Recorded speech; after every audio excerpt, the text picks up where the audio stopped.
Hi guys. This is just going to be a fun day today. All right, let me explain something about law.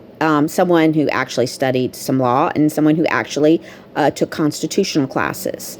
When you get arrested, it's because there was enough evidence. Excuse me, being attacked again. Enough evidence to get a warrant to arrest you, which means that the police and the investigators did their work.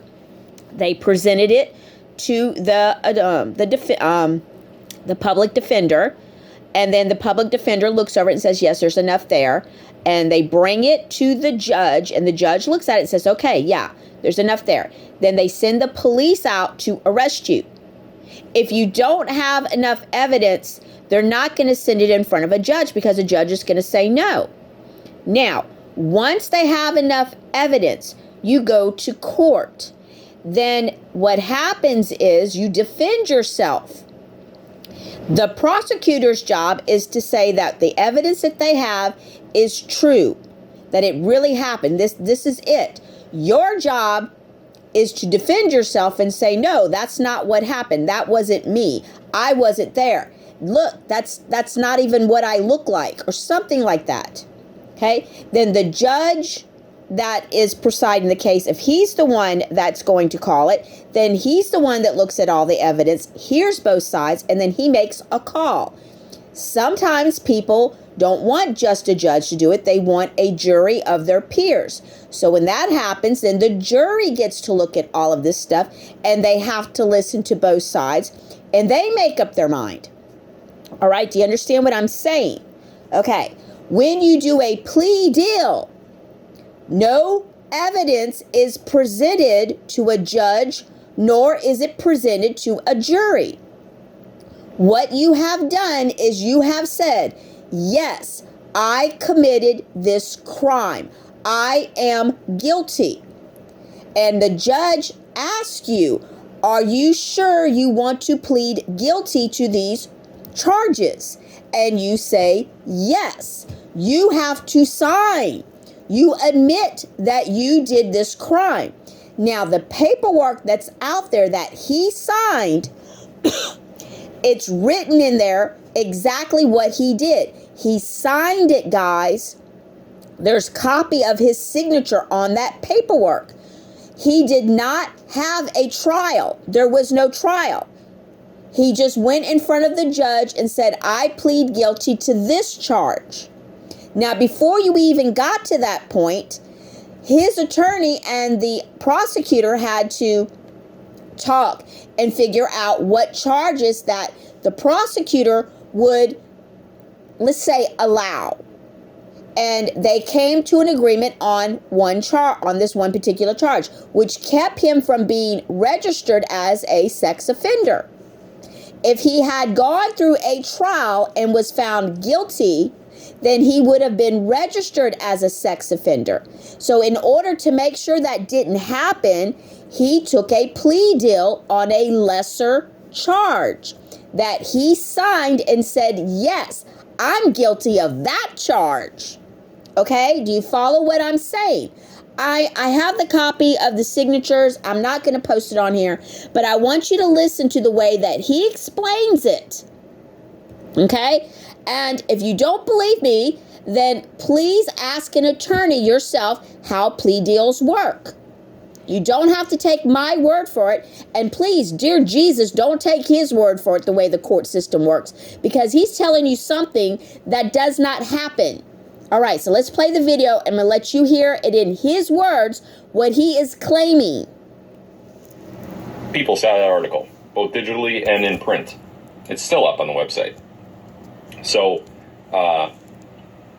that's definitely a case worth filing. Australian Times has $100 million in revenue every year. They got some money there. They got money to pay in case they lose. Nick Alvear, again, Nick's not too bright. Not only does he prove malice for me, I don't even have to prove it anymore. He's done it. I just got to show what he said. Not only does he prove malice for me, but he also brags about how many people are seeing his stuff. There was a thing with the Twitter post, a number of weeks ago where, 700,000, 800,000, million people. Well, thanks. because now I prove that you reached a lot of people with the defamation that you said. All I have to do in the Alvear case is prove that what he said was not accurate. Meaning, I'm a pedophile and I slept with a 15-year-old. And if he can't prove that those two things are true, and by the way, you can't use charging documents to do that. You can't use what I was charged for. People have a right to defend themselves in the United States once they're accused of something. So the initial charges come through and they say one thing, and then I get to defend myself, and then that's what changes it. And that's exactly what happened in my case. So I don't want you guys to think that I don't care about the defamation, but there is a list of criteria. All right, you heard it himself. He said he got to defend himself. What did we just discuss? In a plea deal, you're not defending yourself. You are admitting you are guilty of a crime. That's what a plea deal is. If you would like me to look up the definition of plea deal, I'll be glad to do it. Give me just a second. Let's just do an old Google thing here real quick. We're going to go over here. We're going to close this out. We're going to type in Black's Law Dictionary of what a plea deal is, because my Black's Law Dictionary is packed up somewhere. Otherwise, I would pull my law dictionary out. I am in a situation here for a short period of time, and everything is packed up, so I don't have it. All right, so here we go together. Black Law Dictionary, meaning of plea deal.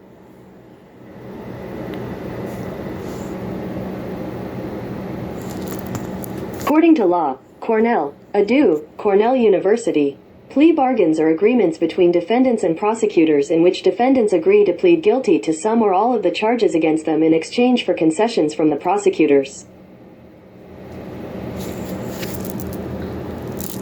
Is there a trial with a jury when you take a plea deal? According to Tupelo criminal defense attorney, by accepting a plea deal, your case won't go to trial.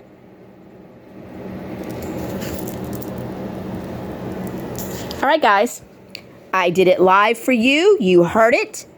He did not get to defend himself because there was no trial. Period. End of story. He's lying to you. He's lying. Like I said, I studied law. Just because I did not finish and did not become an attorney does not mean I don't know what I'm talking about.